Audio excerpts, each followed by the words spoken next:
Touching Spirit Bear by Ben Mikaelsen. Chapter 4. By the time Cole paused to catch his breath, he found himself outside the bay, angling toward the next island maybe a mile away. The icy water numbed him deeper with each breath. He gulped at the air. He had to make it before he froze to death. His arms ached, but he continued stroking even as his mind wandered.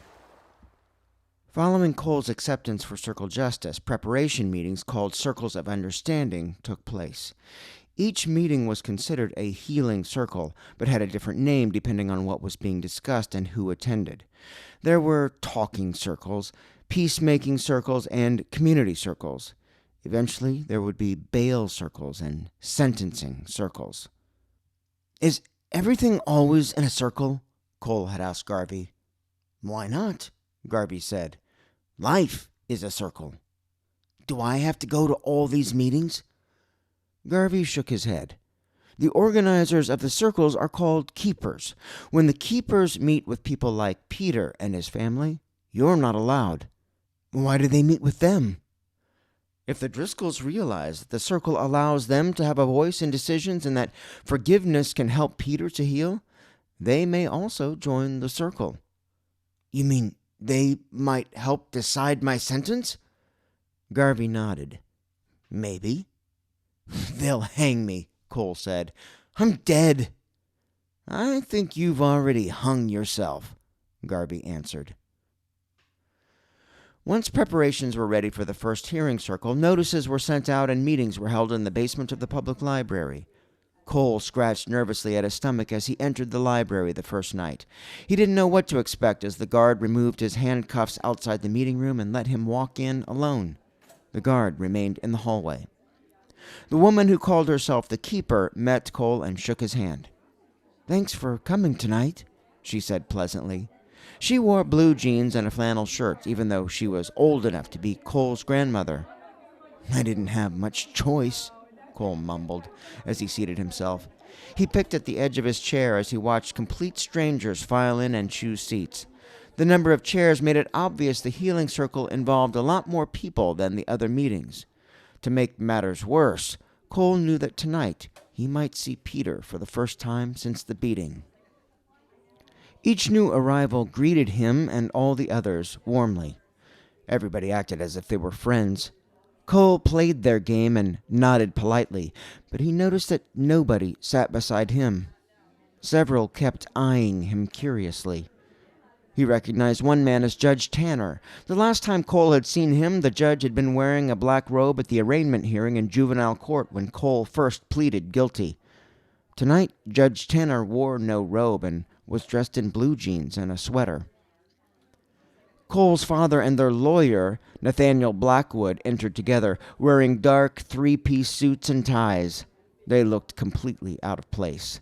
The lawyer looked as if he'd been dipped in plastic.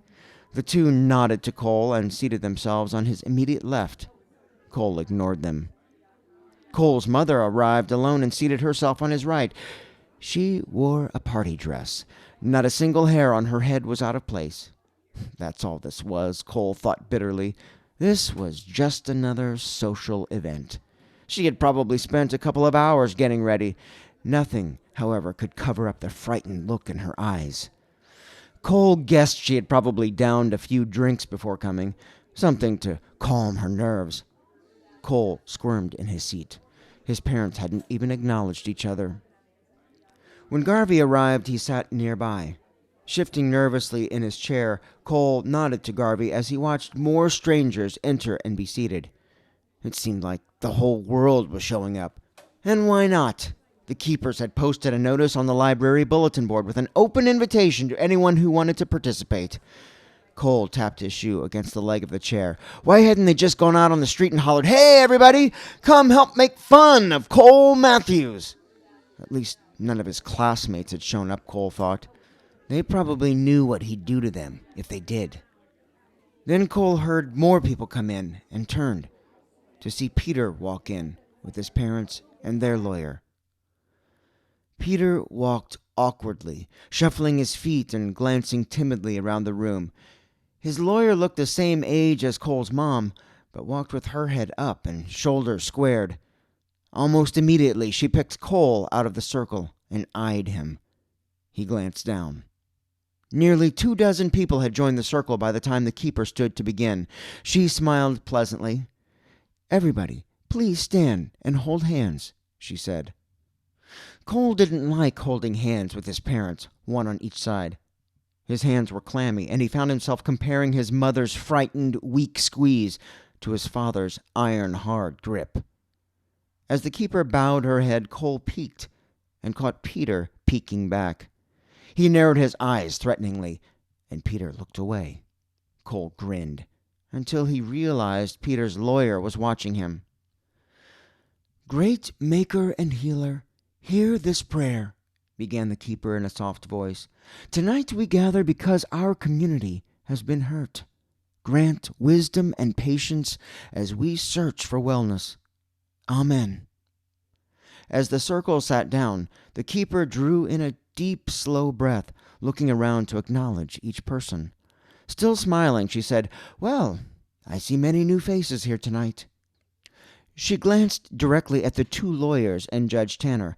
"Let me remind everybody, we are not here to win or lose. Justice often fails because it seeks to punish, not to heal. Jails and fines harden people." Cole found himself nodding. The keeper paused. "We call this circle justice, but we really seek wellness. We try to meet the needs of both the offender and the victim." The keeper looked directly at Cole and his family, then at Peter and his family. "Circle justice is for those ready for healing. It's not an easy way out. In fact, a healing path is often much harder." The keeper held up a feather. "This feather symbolizes respect and responsibility. No one must speak without this feather. When you hold this feather in your hand, speak honestly from your heart." She chuckled. "I hope I'm not being long-winded, because talking too long tells others that you don't respect their right to speak. Respect others as much as yourself. When the feather comes to you, speak only if you wish to. This circle carries only 2 obligations, honesty and respect." The keeper fixed her gaze on Cole. "Cole Matthews, you have a long history of anger, growing more violent until you severely injured Peter Driscoll. Even now, Peter continues therapy for injuries." Cole squirmed in his chair. He didn't like being talked to with a bunch of people staring at him. The keeper raised her voice slightly and turned to the group. "Our challenge is to return wellness not only to Peter Driscoll, but also to Cole Matthews and to our community. We'll pass the feather several times tonight, introducing ourselves, expressing concerns, and offering ideas for healing and repairing the harm." The keeper handed the feather to the first person seated on her left side. "I'm Gladys Swanson, and I'm the mother of 4 children here in Minneapolis," the lady began. "I want to help make our community better because this is the community where I'm raising my own children." "I'm Frank Schaefer," the next person said. "This is the first real opportunity I've had to help change the violence in our city."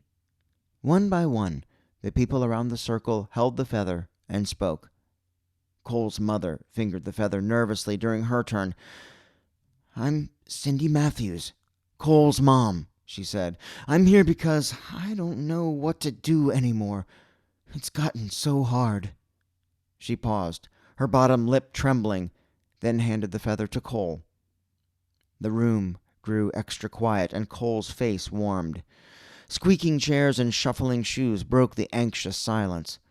Cole coughed to clear his throat. A lot depended on his next words. "I'm Cole Matthews, and I'm here because I've really screwed up," he said.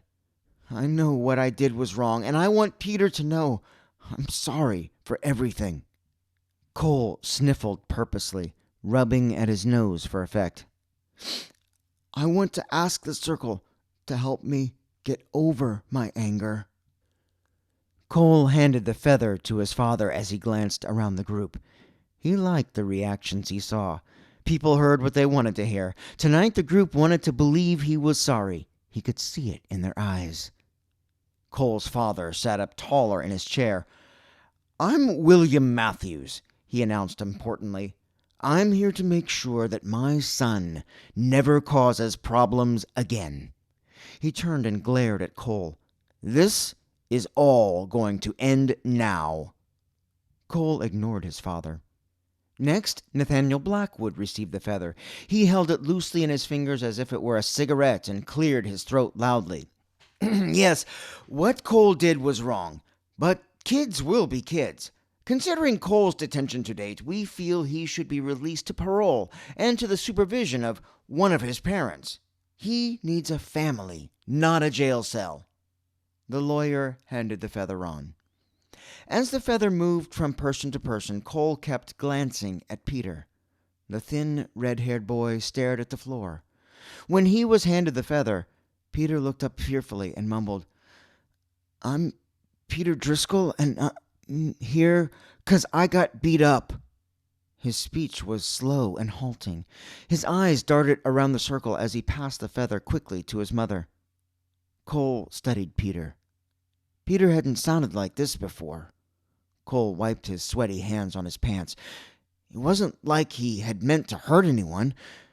Besides, this wouldn't have happened if Peter had kept his mouth shut.